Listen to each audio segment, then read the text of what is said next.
नमस्कार, मैं रविश कुमार। प्रदर्शन करने का अधिकार मौलिक अधिकार है, लेकिन क्या किसी सड़क को अनिश्चित काल के लिए जाम किया जा सकता है? इस सवाल पर आज भी बहस हुई और अब अगली बहस 7 दिसंबर को होगी। यानी तब तक किसान आंदोलन को हटाने के मामले से राहत ही मिल गई है। इस आंदोलन के मुद्दों से ज्यादा इसके लंबा चलने और हटाने को लेकर बहस हो रही है। लेकिन किसान आंदोलन के वकील दुष्यंत दवे ने आज फिर कहा कि वे सड़क जाम नहीं करना चाहते, किसानों को रामलीला मैदान में बैठने दिया जाए। तब सॉलिसिटर जनरल तुषार मेहता ने कहा कि फिर कुछ लोग रामलीला मैदान और जंतर मंतर में घर बना लेंगे, क्या इस आधार पर आप प्रदर्शन नहीं करने देंगे? उनकी इस बात से जवाब मिल सकता है, मिलता हुआ लग रहा है कि किसान सड़क पर क्यों हैं, रामलीला मैदान में क्यों नहीं है।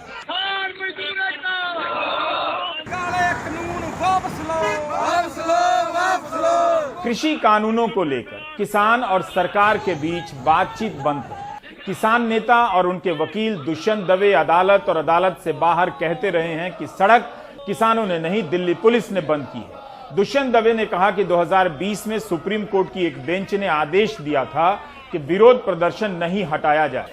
कोर्ट ने कहा कि सड़क को अनिश्चित काल के लिए ब्लॉक नहीं किया जा सकता। आज अदालत ने अपनी पुरानी टिप्पणी में संशोधन भी किया और कहा कि मामला विचाराधीन हो तब भी विरोध करने का अधिकार है। पिछले साल से किसान रामलीला मैदान में प्रदर्शन करने की बात कर रहे हैं, लेकिन इस वक्त तो वहां भी कोरोना के लिए अस्थायी अस्पताल बना हुआ है। किसानों ने दिल्ली गाजीपुर बॉर्डर पर नेशनल हाईवे 24 के सर्विस लेन को खोल दिया। उनके अनुसार पुलिस ने बंद किया था, जिससे लोगों को दिक्कतें हो रही थी। सभी किसान भाई चाहते हैं कि रास्ता खुले और दिल्ली की तरफ जो है हम यहाँ से पूछ रहे हैं। हमको ये जो भाई पुलिस खड़े हैं इनसे भी कहना चाह रहे हैं कि भैया रास्ता खोल दो। जो सवाल सुप्रीम कोर्ट ने पूछा था कि बैरिकेड किसने लगाए हैं, किसानों ने लगाए हैं कि पुलिस ने लगाए हैं, सड़क पे कील किसने लगाई है, टिकरी बॉर्डर पे दीवार किसने बनाई है, सड़क को किसने खोदा है, ये सब काम तो पुलिस ने किए हैं ना। तो भाई सरकार और पुलिस आपस में सुलझा ले, इसके अंदर हमारे को क्यों बीच में घसीटा जा रहा है? सर, ये बात भी आई कि आप लोग यहाँ पर आए थे रामलीला मैदान जाने के लिए, पर पुलिस ने आपको रोक दिया, इसलिए आप यहाँ पर बैठ गए। तो अगर क्या बैरिकेड हटा दिए जाएंगे तो क्या आप लोग रामलीला मैदान जाना चाहेंगे? क्योंकि सरकार का कहना है अगर आपको जाने दिया रामलीला मैदान जंतर मंतर तो आप लोग वहाँ पे घर बना लेंगे। सरकार तो इस देश में जनता को चाहती नहीं। किसान दिल्ली में आए वो चाहती नहीं, हम दिल्ली में आने आए थे, सरकार ने हमें ज़बरदस्ती रोका हुआ है। सरकार बैरिकेड हटा ले, हम फैसला कर लेंगे उसके बाद हमें कहाँ जाना है। भाई दिल्ली आने के लिए कोई पासपोर्ट वीज़ा तो नहीं चाहिए ना, क्यों रोका हुआ है हमारे को दिल्ली आने से? हम दिल्ली आके अपनी आवाज़ उठाने आए हैं, सरकार उसके लिए क्यों रोक रही है? सवाल कोर्ट को सवाल पूछने चाहिए, लेकिन वो सवाल सरकार और पुलिस से पूछने चाहिए, हम उसमें कहाँ हैं? इस बहस से यह सवाल मजबूती प्राप्त कर रहा है कि जनता कहां प्रदर्शन करेगी। क्या उस शहर में प्रदर्शन नहीं होगा जहां कोई मैदान या कोई बड़ा पार्क नहीं होगा, और होगा तो सरकार नहीं देगी? इसका एक उत्तर 2018 के सुप्रीम कोर्ट के फैसले से ही मिलता है। 2017 में ग्रीन ट्रिब्यूनल ने ध्वनि प्रदूषण का हवाला देते हुए जंतर मंतर पर प्रदर्शन करने पर रोक लगा दी थी। मजदूर किसान शक्ति संगठन ने इसे सुप्रीम कोर्ट में चुनौती दी। सुप्रीम कोर्ट ने कहा कि यह लोगों का अधिकार है कि वे उन जगहों पर प्रदर्शन करें जहां से सत्ता के केंद्रों को सुनाई दे, प्रदर्शन शांतिपूर्ण हो बस। जस्टिस सीकरी ने कहा कि खुली जगहों और सड़कों पर जमा होना हमारे राष्ट्रीय जीवन का हिस्सा है। राज्य और प्रशासन का हर खुली जगह पर अधिकार हो चुका है। अगर राज्य और निगम किसी सड़क और पार्क को पूरी तरह से लोगों के जमा होने के लिए प्रतिबंधित कर सकते हैं, लेकिन इसका नतीजा यह होने लगेगा कि किसी बड़े शहर में प्रदर्शन करना असंभव हो जाएगा। इस फैसले में यह भी लिखा है कि प्रदर्शन के अधिकार को सुनिश्चित कराने के लिए जगह देनी ही होगी। गुजरात के पाटीदार आंदोलन के समय इस बात को लेकर भी आंदोलन हुआ था कि साबरमती के किनारे बने रिवर फ्रंट पर प्रदर्शन करने की अनुमति नहीं दी गई थी। अमेरिकी संविधान के पहले संशोधन में यह बात लिखित रूप में दर्ज है कि सड़क या फुटपाथ पर प्रदर्शन करने के लिए किसी अनुमति की जरूरत नहीं है, बशर्ते इससे ट्रैफिक में बाधा ना आए। अगर परमिट नहीं है तो पुलिस अफसर किनारे जाकर प्रदर्शन करने के लिए कह सकता है। कानून में लिखा है कि जिन मामलों में परमिट की जरूरत है, पुलिस प्रक्रियाओं का बहाना बनाकर प्रदर्शन को नहीं रोक सकती। भारत में प्रदर्शन शुरू नहीं होता कि बंद कराने की बातें होने लगती हैं। अब अमेरिका में भी प्रदर्शन करने के अधिकारों के खिलाफ कानून बनने लगे हैं। Minnesota, Florida, new Kansas, montana, Alabama, Iowa, Oklahoma जैसे राज्यों में कानून बने हैं जिनके जरिए प्रदर्शनों पर कई तरह के अंकुश लगाए गए हैं। पुलिस को अधिक शक्ति दी गई है और संपत्ति के नुकसान का हर्जाना वसूलने की बात है। इस तरह के कानून 21 राज्यों में पास होने के इंतजार में हैं। लोकतंत्र को देखकर लोकतंत्र नहीं सीख रहा, हर लोकतंत्र एक दूसरे से यही सीख रहा है कि कैसे लोकतंत्र को कुचला जाए। दुनिया भर में प्रदर्शन के अधिकारों को कुचलने के लिए तरह तरह के कानून बन रहे हैं। भारत भी उनमें से एक है। प्रदर्शन करने के खतरे बढ़ा दिए गए हैं ताकि आप 114 रुपया लीटर पेट्रोल भराते समय राहत महसूस करें कि कोई बोल नहीं रहा है, हम क्यों बोलें। कौन बढ़ाता है हिंदुस्तान, भारत का मजदूर किसान, एकता जिंदाबाद, जिंदाबाद जिंदाबाद। ऑर्डिनेंस फैक्ट्री का निगमीकरण हो रहा था, तब दी एसेंशियल डिफेंस सर्विसेज एक्ट 2021 पास किया गया संसद में। इसके अनुसार जो कर्मचारी हड़ताल में शामिल होगा या प्रोत्साहित करेगा उसे जेल होगी, जुर्माना देना होगा। यह कानून संसद से पास हुआ और किसी ने नोटिस नहीं लिया कि इसकी आड़ में आने वाले दिनों में कितने नियम बनेंगे और इसका विस्तार होगा। क्या सरकारी कर्मचारी सरकार की गलत नीतियों के खिलाफ प्रदर्शन नहीं करेंगे? संयुक्त राष्ट्र की आम सभा में प्रधानमंत्री मोदी ने भारत को लोकतंत्र की मां, इंग्लिश में मदर कहा था। जिस कानून की बात कर रहा हूं वो कानून लोकतंत्र की मां, इंग्लिश में मदर, भारत की संसद में पास हुआ है। कई मजदूर संगठनों ने इसे अदालत में चुनौती दी है। यह कानून उस ब्रिटिश हुकूमत की याद दिलाता है जब सरकारी कर्मचारियों के आंदोलन में भाग लेने पर पाबंदी हुआ करती थी। लेकिन आजादी के बाद जब हम मदर ऑफ ऑल डेमोक्रेसी बने तो 75वें साल में इस कानून की जरूरत पड़ गई। सरकार का इस नीति का खिलाफ में हम लोग आंदोलन करने के लिए हड़ताल करने का नोटिस दिया। सरकार, हमारा तो डेमोक्रेटिक अधिकार है स्ट्राइक करने का, प्रोटेस्ट करने का, हमारा देश का संविधान में हमको अधिकार दिया।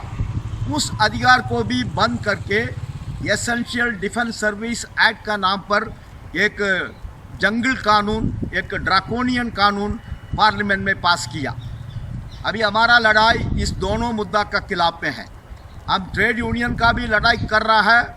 हम इस दोनों मुद्दा का खिलाफ में कोर्ट में भी जा चुका है। आज की स्थिति में हम अपने श्रमिकों की आवाज उठाने के लिए हड़ताल पर नहीं जा सकते, क्योंकि हमको सीधे जेल भेजा जा सकता, हमको सीधे नौकरी से बर्खास्त किया जा सकता है। इन परिस्थितियों में आज ट्रेड यूनियन कैसे की जा सकती है, एक ये बहुत गंभीर मसला हमारे सामने है। इसके निदान के लिए हम सब लगातार आंदोलन किए, रक्षा मंत्री से बात किए, रक्षा उत्पादन सचिव से बात किए और अंत में मजबूर होकर के हमको दिल्ली हाई कोर्ट जाना पड़ा। अभी हम सुप्रीम कोर्ट जा रहे हैं।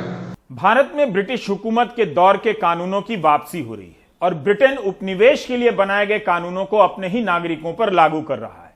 ब्रिटेन में ब्रेक्सिट के बाद से कई तरह के आंदोलन हुए। आंदोलनों का स्वरूप तो वही है, लेकिन उन पर नियंत्रण करने के लिए ब्रिटेन की सरकार एक कानून लेकर आई है, the police crime sentencing and courts bill, PCSC bill. इस साल मार्च में जब यह बिल संसद में लाया गया तो ब्रिटेन में इसके खिलाफ प्रदर्शन होने लगे।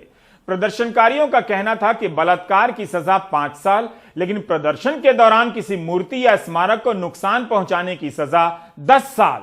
इस बिल में प्रदर्शन को लेकर पुलिस को बहुत ज्यादा शक्तियां दे दी गई हैं। पुलिस तय करेगी कि प्रदर्शन कब शुरू होगा और कितने बजे खत्म होगा। पुलिस यह भी तय करेगी कि कितने जोर से नारे लगेंगे और आवाज का स्तर क्या होगा। सरकार का ध्यान खींचने के लिए किसी भी प्रदर्शन में अलग अलग तरह के व्यवधान उत्पन्न किए जाते हैं, लेकिन अब यह अपराध हो गया है। यानी अब आप प्रदर्शन के दौरान पानी की टंकी पर नहीं चढ़ सकते। यह बिल कानून बन गया है। अगर आपको लगता है कि यह तो ब्रिटेन में हो रहा है, भारत में नहीं, तो इन किसानों को फिर से सुनिए। हरियाणा के अंदर ही एक ऐसा कानून आंदोलन के बीच में आता है, संपत्ति सती विधेयक 2021, जिसके तहत प्रदर्शन ना कर सकें, आंदोलन ना कर सकें, धरने ना कर सकें। इनडायरेक्ट रूप से ये उसके अंदर इतना वो खतरनाक और काला कानून है संपत्ति अटैच करने का। यानी कि जो नेतृत्व करेंगे आंदोलन का, जो धरने प्रदर्शन करेंगे, उनकी संपत्ति अटैच होगी। इसी प्रकार से हरियाणा में 2016 में बीजेपी ने एक कानून कर्मचारियों के लिए बनाया सर्विस रूल। और उसमें आप देखेंगे उसको प्रभावी करने के लिए और लागू करने के लिए, इस आंदोलन में लोगों को रोकने के लिए उन्होंने एक मुख्य सचिव ने एक लेटर बाकायदा जारी कर दिया कि कोई कर्मचारी तो आंदोलन में जाए ही ना, जबकि संविधान हमें अधिकार देता है गलत नीतियों के विरोध में कर्मचारियों को भी देता है। आपके कोई परिवार का सदस्य भी, कोई घर का सदस्य भी आंदोलन में ना जाए, ये जिम्मेदारी कर्मचारियों की होगी। वो उनको समझाएं अपने घर के सदस्यों को, और ना समझें तो उसकी रिपोर्ट अपने डिपार्टमेंट को दें। इसी प्रकार से उत्तर प्रदेश के अंदर तो ये तमाम तरह हम देख सकते हैं अलग अलग राज्यों में। बिहार के अंदर बगैर किसी जांच के किसी को भी किसी भी समय गिरफ्तार कर सकते हैं। ये अभी बिहार में कानून बना। संपत्ति के नुकसान के नाम पर भारत के राज्यों में भी कई तरह के कानून बन रहे हैं, जिनका इस्तेमाल प्रदर्शनों को कुचलने और भय पैदा करने में किया जा रहा है। नागरिकता कानून के विरोध के समय यूपी सरकार ने 2007 में सुप्रीम कोर्ट के सुझावों और 2011 के इलाहाबाद हाईकोर्ट के आदेश का सहारा लेते हुए सैकड़ों लोगों को वसूली के लिए नोटिस जारी कर दिया। अब इसे कानून का रूप दे दिया गया है। इसी साल मार्च महीने में यूपी विधानसभा में Uttar Pradesh recovery of damages to public and private property bill pass हुआ। इस कानून के तहत सरकारी या निजी संपत्ति को नुकसान पहुंचाते हुए पकड़े जाने पर 1 साल तक की जेल होगी।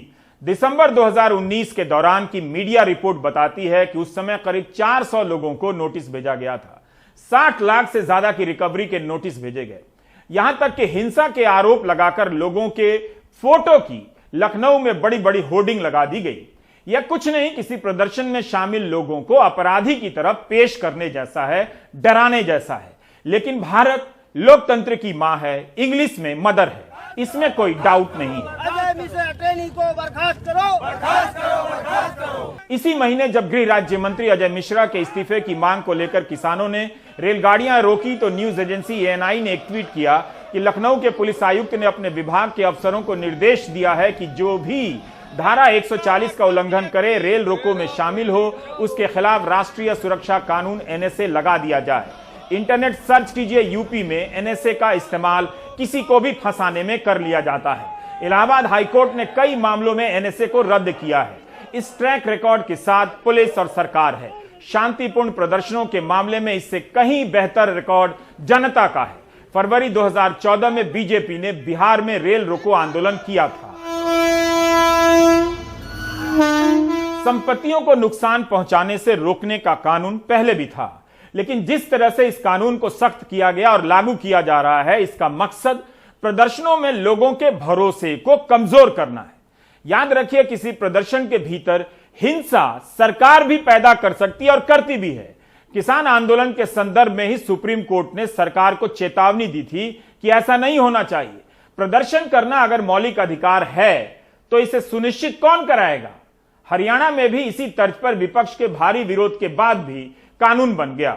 संपत्ति के नुकसान का जिम्मेदार आप हैं या नहीं, इसके लिए ट्रिब्यूनल का भी एक प्रावधान है।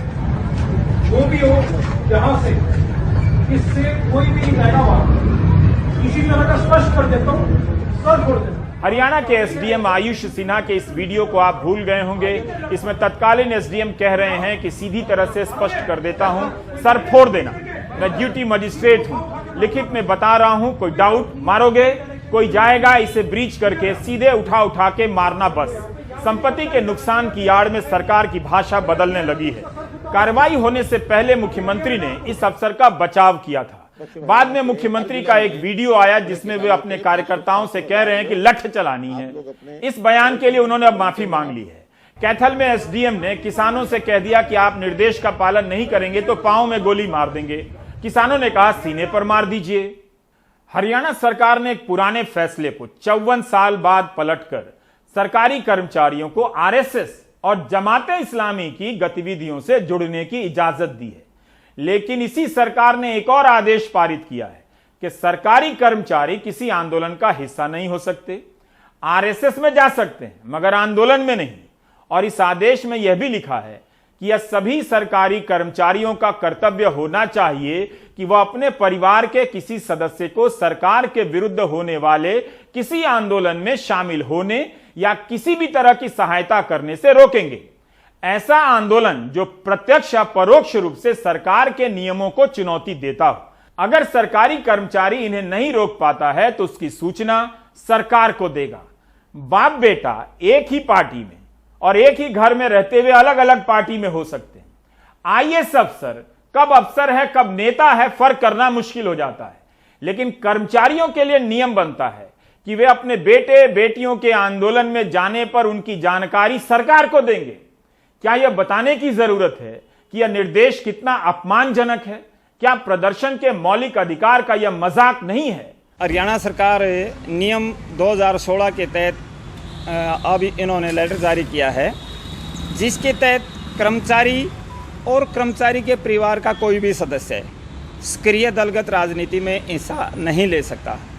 कर्मचारी तो पहले भी नहीं ले सकता था, लेकिन कर्मचारी के घर का कोई भी सदस्य जिसके अपने मौलिक अधिकार हैं वो किसी भी दलगत राजनीति में हिस्सा नहीं लेगा।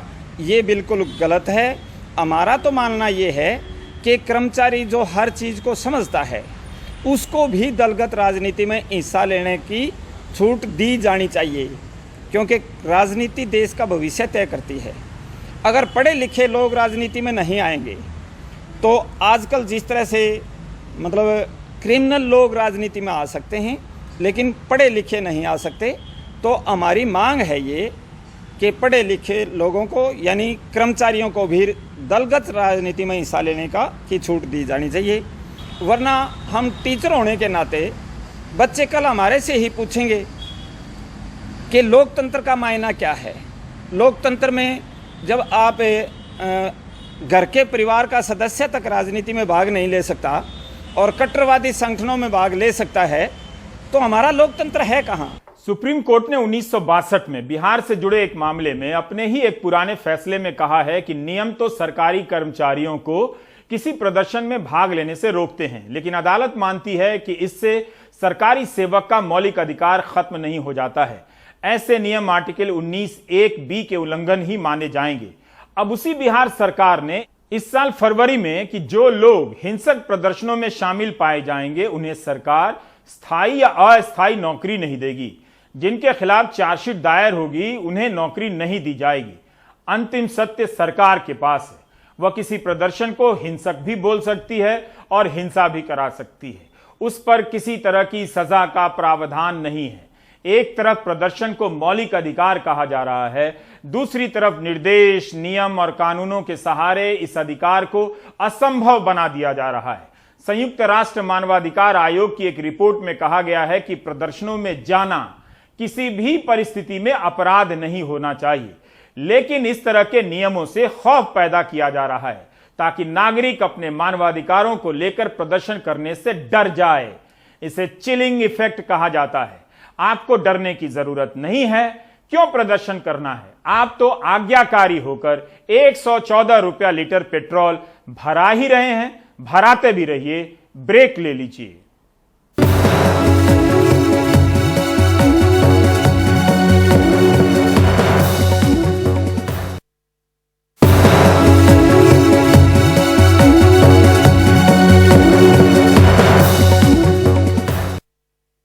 पश्चिम यूपी के बाद अब दिल्ली में भी डेंगू का प्रकोप बढ़ गया है। रविश रंजन की यह रिपोर्ट। दिल्ली के एक प्राइवेट अस्पताल का इमरजेंसी वार्ड डेंगू के मरीजों से भरा है। हर तरफ बेचैन लोग और बेड बढ़ाने का दबाव। क्यों लगवाने पड़ेंगे? 59 साल की सरकारी डॉक्टर विमला जैन को डेंगू है। कमजोरी इतनी कि खड़ी तक नहीं हो सकती हैं, लेकिन फिलहाल वार्ड में इनके लिए बेड नहीं है।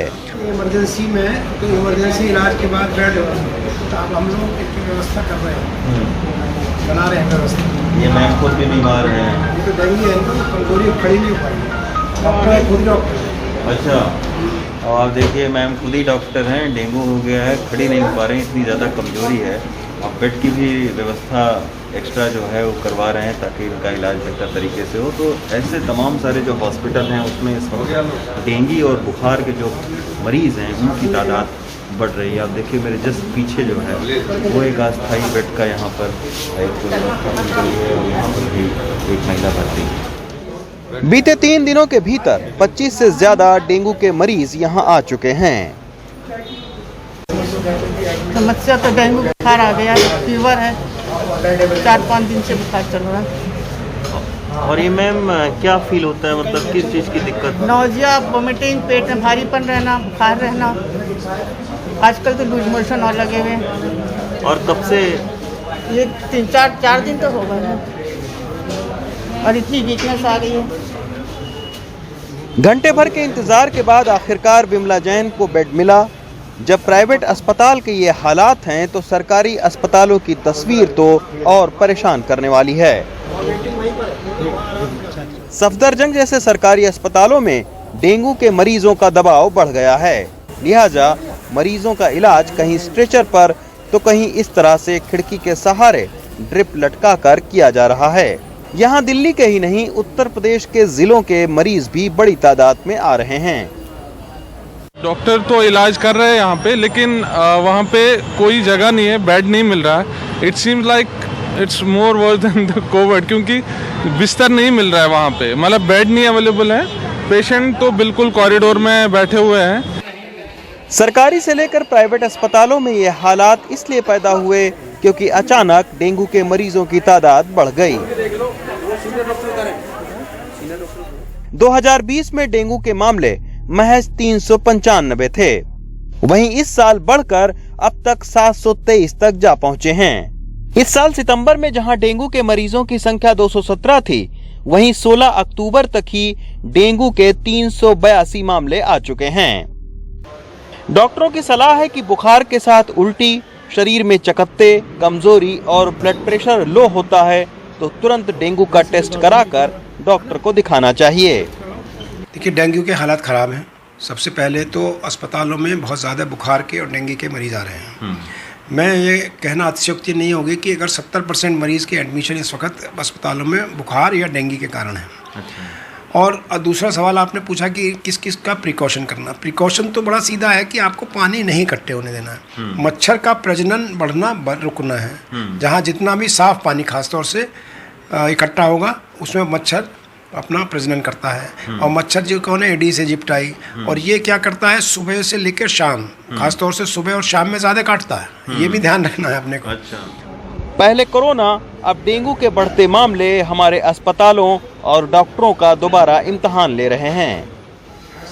नई दिल्ली से सोनाक्षी के साथ रवीश रंजन शुक्ला, एनडीटीवी इंडिया। आप देख रहे थे प्राइम टाइम। नमस्कार।